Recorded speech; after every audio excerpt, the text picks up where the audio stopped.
১০ মাসের সর্বনিম্ন রেমিটেন্স জুলাইয়ে ১ মাসের রেমিটেন্স কমল ৭,৫০০ কোটি। প্রিয় দর্শক, বিস্তারিত জানতে সম্পূর্ণ ভিডিওটি দেখতে থাকুন। ডলারের দাম বাড়িয়ে দেওয়ায় এবং ঈদুল আজহা কারণে চলতি বছরে জুন মাসের রেকর্ড পরিমাণ রেমিটেন্স বা প্রবাসী আয় পেয়েছিল বাংলাদেশ।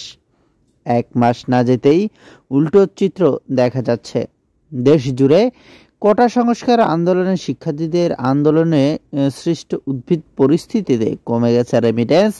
কেন্দ্রীয় ব্যাংকের তথ্য অনুযায়ী সদ্য বিদায়ী জুলাই মাসে ১৯০ কোটি মার্কিন ডলারের রেমিটেন্স এসেছে বা পাঠিয়েছে প্রবাসীরা, যা গত ১০ মাসের মধ্যে সর্বনিম্ন।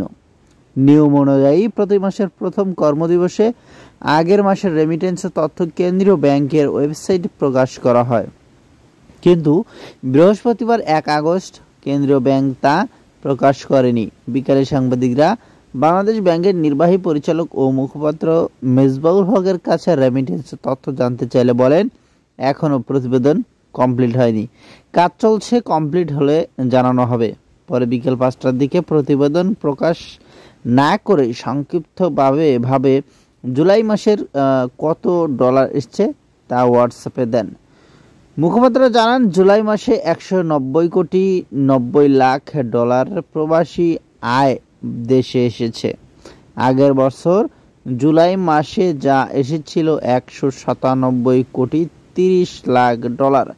দর্শক শ্রোতা, বুঝতেই পারছেন বাংলাদেশের বর্তমানে পরিস্থিতি কি এবং প্রবাসী ভাইরা কি পরিমাণ এটা নিয়ে, এই কোটা সংস্কার আন্দোলন নিয়ে তারা খেপেছে এবং তারা কিন্তু আসলে এই যে ব্যাংকে টাকা পাঠানো, এটা কিন্তু তারা পাঠাচ্ছে না। তো কিভাবে চলবে আগামীর বাংলাদেশ, এটা সকলেরই চিন্তা থাকতে হবে। এবং হ্যাঁ, কোটা সংস্কার আন্দোলন যে শিক্ষার্থীরা করছে, অবশ্যই যৌক্তিক আন্দোলন এবং তাদের সাথে আমরা আছি, ইনশাল্লাহ থাকবো। ধন্যবাদ, ভিডিওটি শেয়ার করবেন।